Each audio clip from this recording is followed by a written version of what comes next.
been getting a lot of questions from people asking me a number of things when it comes to long survival endgame runs, whether it's 2 to 3 or even 4 hours and beyond. Wondering how to prepare for such things when you go in the void, whether if it's Annie or MOT. Y'all see me do long runs with LifeofRio and a number of people. As far as with long endgame survival runs, I will say defer to him because he's one of the best, if not arguably the best. But since people be asking me, how do I go about these endgame runs? Y'all see me do survivals by myself, 2-3 hours with Ivara and the like. Before I attempt these kind of runs, I need you to look at my builds, but not really my builds first. But as far as with the Warframes, I want you to look a little closely and see what I'm rocking with here. If I'm going in there with Saren, I want you to see my Scourge and my Pox and my dual Ichors.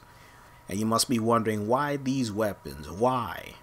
When there are other ones available and probably better. Here's the reason why. Scourge, as far as with the build, Vol Acceleration, Prime Fast Hands. Prime Fast Hands is for the reload, for the versatility of things. Vol Acceleration is in there for the fire rate, so I could spam this thing. Blast and Corrosive. Blast will knock the enemies down. Corrosive will strip off their armor extremely fast. And since I have Vol Acceleration in there, it will speed that up tremendously. Alright. As far as for the Pox, I could go with other weapons, but the Pox is suited best as far as with Saren, so I could use her spores to spread the spores around in a huge radius.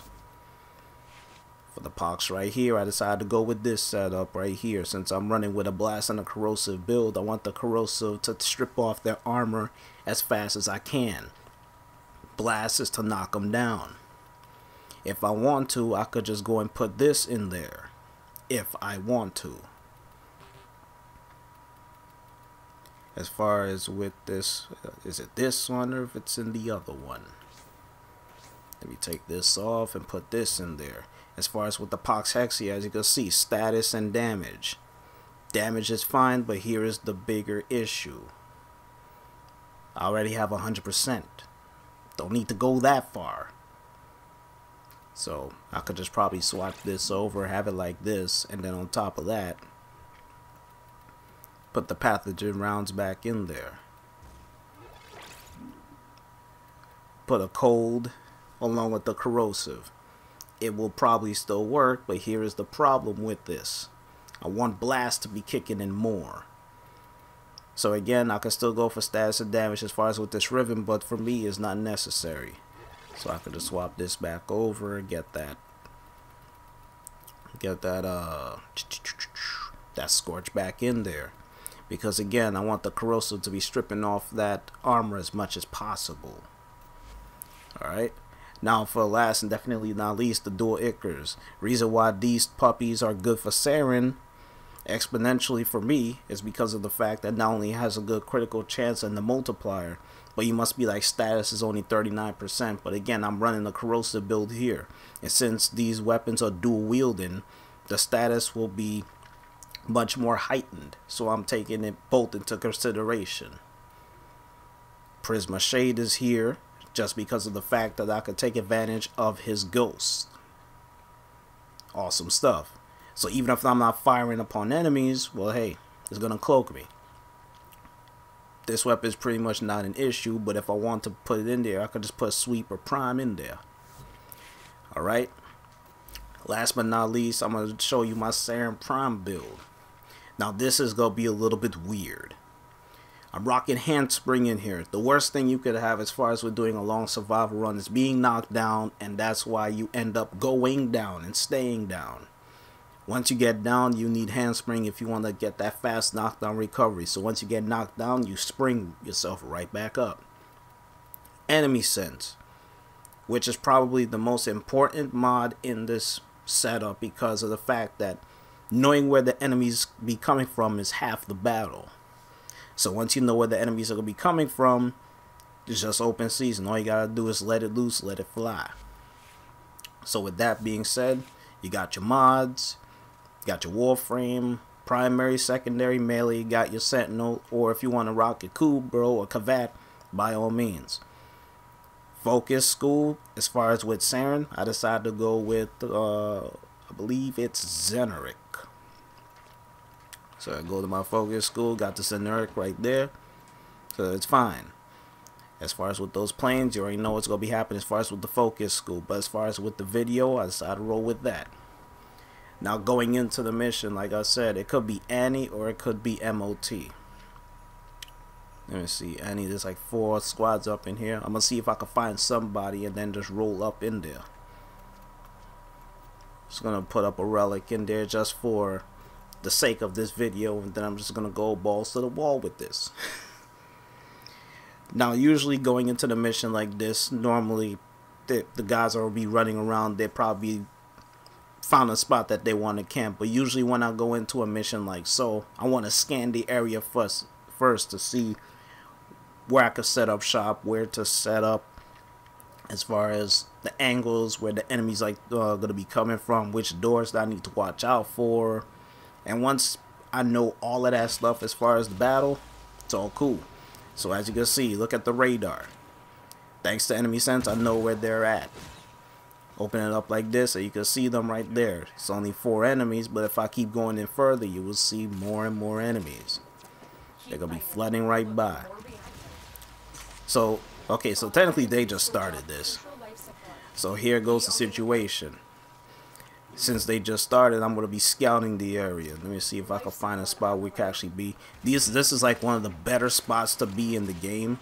Because again, they're going to be coming from over there, in front. They're going to be coming from the back if this is accessible. So this part is not accessible, so this is good. No enemies are going to be coming from here. So again, you're looking from the right, left, and center. This room, like I said, is one of the best. And you can hold this down because all you really need to worry about is the front. So technically what I like to do here is get set up here. Now if this squad that I'm rolling with, if they could stay in this room, I could pretty much infect this entire place with viral procs, and there will be nowhere for them to hide. All they gotta do is keep succumbing to the viral proc, because again, as we already know, viral proc has enemies health by half for a total of 6 to 7 seconds, and as a result of that, it's gonna be easy pick. It's gonna be open season. So see, they're already getting knocked by it already as is. So all I gotta do is keep spreading the spores, keep spreading that stuff, and it'll be all good. See, keep spreading that stuff, and as a result, by the time they get to the door, all their health will most likely be gone, and as a result of that, they're just gonna keep biting the bullet and they'll keep dying. But since this is a fissure mission, I need to be running around, because here it goes again. If I don't pick up my 10, what do you think's gonna happen? I'm not gonna get a reward, but whatever the case may be. But that's it. You opened the relic. With that being the one room that we can actually hold down, here's another thing. I can pretty much keep scouting the area, but once you found a spot that's comfortable for you, you can stay in there. And you don't really have to worry about much. Knock these fools over.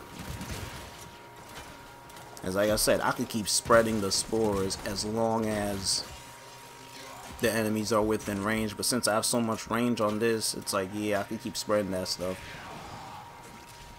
It's not gonna bother me in the slightest.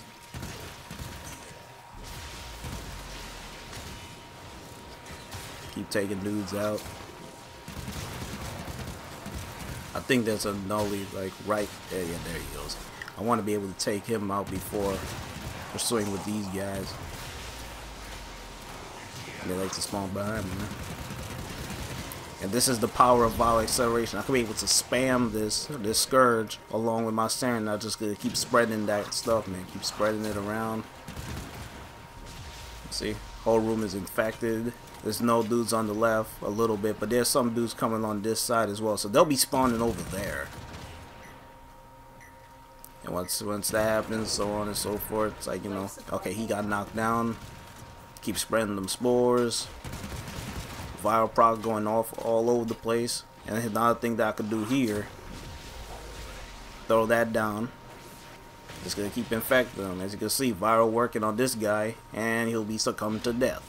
That's technically how I'll be running this.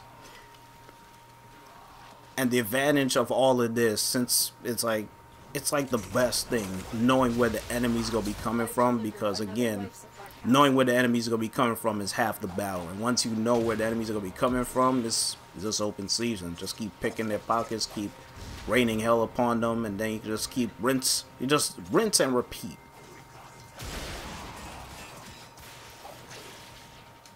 Just keep rinse and repeat, and then you're good to go.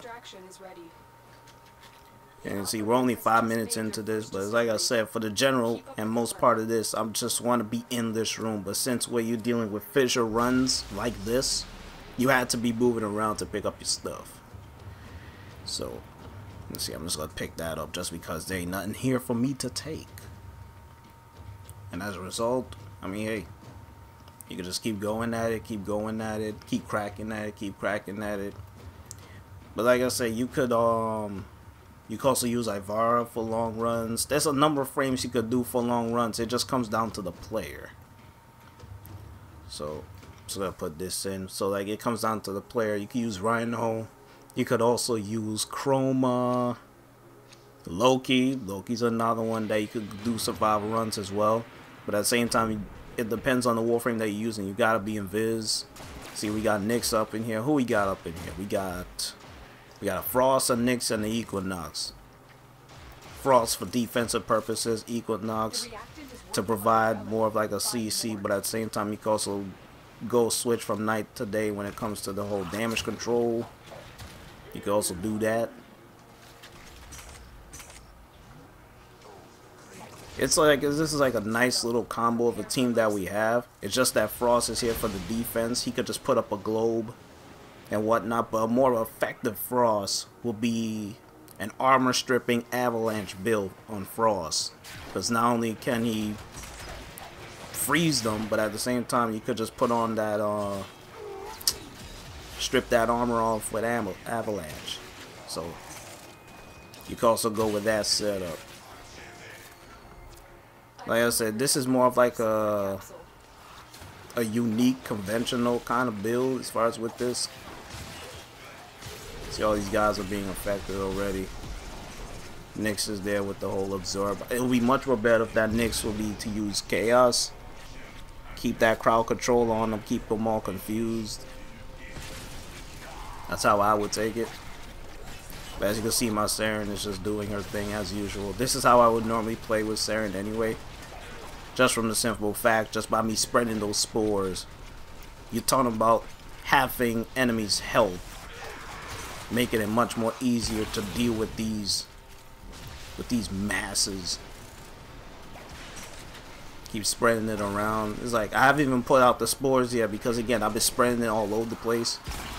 So it's like, yeah, I'm pretty much doing what you're supposed to do with Saren. And on top of that, since they have either a toxin proc or a viral proc, using miasma, infect the whole area, the environment, and you're good to go. Keep spreading the goods. And you wonder why I got corrosive on my dual Icarus, because like I said again earlier at the start, is that, hey man, you'll be dealing with armored units anyway, so might as well.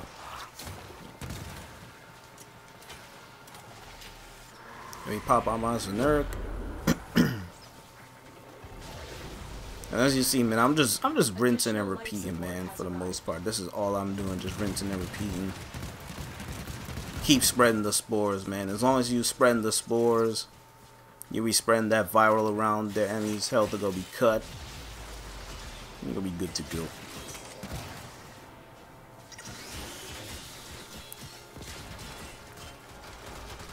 Keep doing this, man, and you're good to go. See, I fell down, pop right back up. See, I wanted to get knocked down there just because of the fact that, you know what? Keep flapping up, pop right back up. Take these dudes out. He's about to die. Yep, see, there that goes. He couldn't survive that. He had like viral, and I think he probably had a toxin proc on him too. So again, he wasn't going to be able to survive that.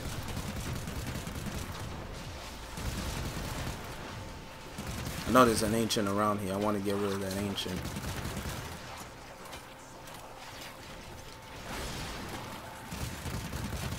Get rid of that dude. See, this is why I like Vile Acceleration on the Scourge. You could just spam that. Once they get knocked down, just do a finisher on them, deal more damage. So I hope this video clarifies with you as to how to deal with enemies in the void as far as going into endgame. I know this is not like an endgame run, but that's how I pretty much approach. That's how I approach missions of that sort. Because again, like I said, enemy sense is probably like the most important mod you want to have as far as with the build, because here it goes again. Knowing where the enemies come from is like half the battle. And once you know where the enemies come from, you could just keep raining hell on enemies and keep applying the pressure on them. And at the same time, man, you're helping out the team. You're not really just helping out yourself, you're also helping out the team as well, just by spreading the viral. If you're using Saren or any other frame that will be viable to the team, and you could just keep going further and further. So about to approach another 5-minute mark here. There goes 1,500 credits. And then now, as I said, man, I'll just do the whole rinse and repeat. So you got the Equinox there. He just standing there looking at me. Yeah, you already know what I do. So I hope this video helps you guys as far as with long survival endgame runs, mods, map layout, weapons, even coming down to your Sentinel, Kubro, or Kavat or whatever, man. And then you just do what you normally do, take control. But once the enemy levels start to scale, that's where the armor stripping and all that stuff come into play. So I hope that clarifies that for you guys. So hope you drop a like on this video, subscribe, share it, let people know, like, yo, well, Kaji said, man, he speaks volumes. He goes end game, so he knows what he's talking about. And also at the same time, he goes to look at Rio's videos when it comes to survival end game runs, man, because the dude's a flat out beast. So hope you enjoyed this video, guys. I'm gonna check you later. Peace out.